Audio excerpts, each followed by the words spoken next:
This is a recap for The Young and the Restless, Friday, September the 11th, 2015.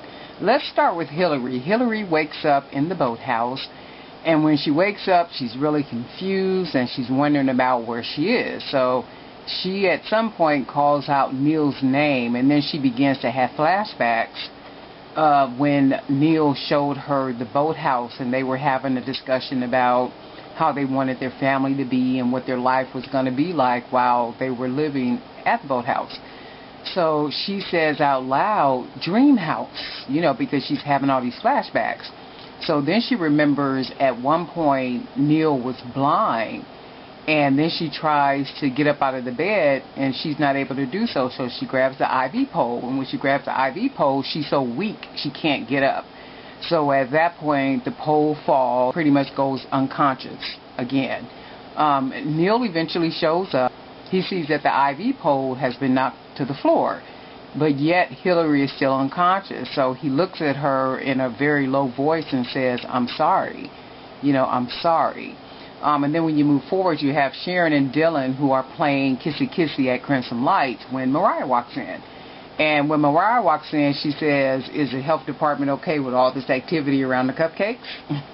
And then Dylan speaks to her, and then he walks off. And then Mariah immediately says to Sharon, did you go see the doctor? Are you pregnant? And Sharon tells Mariah, well, no, I haven't been to the doctor. I don't have to go to the doctor. I know what it feels like to be pregnant, and I know that I'm pregnant. So Mariah tells her, well, you at least need to go get a blood test just to confirm that you are pregnant. And then Mariah goes on to tell her that she really needs to tell Dylan the truth about what is going on with her and the pregnancy, because he shouldn't believe that the baby that she supposedly is carrying now is the baby that she lost. I don't think that she's pregnant. I think she's playing the game, and she's trying to get re-pregnant in the process. So Sharon goes on to say that the baby is the only reason that Dylan proposed to her in the first place. So Mariah says, well, no, you're wrong. I think you have more with Dylan than you think that you do. I see the way that he treats you. I see how he acts around you. He loves you. It's a lot more than that. And then you have Esther and Dylan, who are sitting on the patio. Esther is telling Dylan about the conversation she had with Jill and Colin about Colin making inappropriate advances towards her. So she goes on to say, I told her all about it. She didn't believe me. So then Dylan says, well, what happened after you spoke to Jill about Colin hitting on you? She says, well, I just stood my ground, and I told her everything, but she didn't believe me. So I just quit, and I walked out. And then she says, well, only to realize that I now need a job. So Dylan asked her, was she going to get another housekeeping job, or what exactly is it that she was going to do? So Esther was saying, well, I'm not sure yet. I don't know what I'm going to do, but I have to do something. So he goes on to say, okay, well, soon Sharon will need to take time off because of the baby. So we're going to need some help around here. How about you go ahead and just work for us? She accepts the position, and then she and Dylan walk over to where Mariah and Sharon are, and Dylan asks Sharon to show Esther around, which she does. She walks her around and shows her everything. And then you have Victor, who is at Newman Enterprises with Kevin. So he asks Kevin to come into his office so they can have a talk. He first asked Kevin what Kevin thought about the strangeness of the power outage situation the other night. So Kevin goes into saying that the talk is Mrs. C was trying to let everybody know that she's still around. So Victor kind of laughs a little bit, and he says, yeah, well, I really miss her.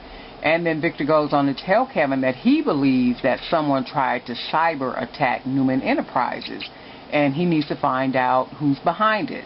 Kevin says, well, whoever did it, they would have left some type of clues or fragments or fingerprints behind, letting you know who it was that tried to hack the system. It's almost like they leave this type of signature because they want you to know that it was them. So Kevin goes into saying to Victor, well, I know you have a really good team of tech people that more than likely told you what I just told you and everything that I'm telling you. You know how Victor is. Victor always wants to do everything in the dark and everything illegal. So Victor says, well, you have to remember, my team never goes outside of the legal realms of things, but you have. And he believes that they can do some good work together. So he pretty much says to Kevin, well, can we do some work together, because we've worked together before. So Kevin agrees to it and say, okay, but I'm not planning to leave the police department. He said, well, no, I wouldn't want you to do that. It would be more or less of a side job. So he accepts it. So right away, Kevin is saying, well, we need to let Jack know about this cyber threat. And right away, Victor says, no, the conversation doesn't go beyond this room. It doesn't go beyond the two of us. Nobody is to know about it.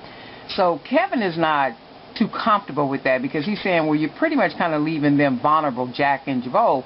You're leaving them open for a potential cyber attack. And of course, Victor don't care.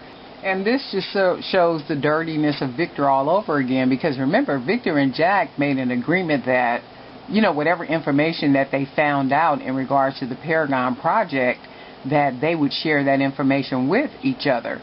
And then maybe it's too soon to be trying to share anything, but it's like, okay, that's information that you have, and that could be critical to Jack and his company, so you should want to share that. But we are talking about Victor, so here you go. So Kevin goes on, and Kevin is not easy about it.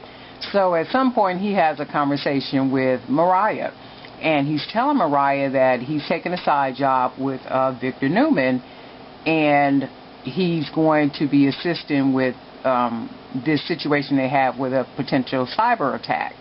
And he wants to tell Jack about what's going on. So right away, Mariah says, well, no, I've worked for Victor before, and Victor doesn't like it when his people go rogue. So you want to stay out of the middle of it, and you don't want to be on the wrong side of Victor Newman. So, you know, whatever it is you're supposed to do, just do that and stay out of his way.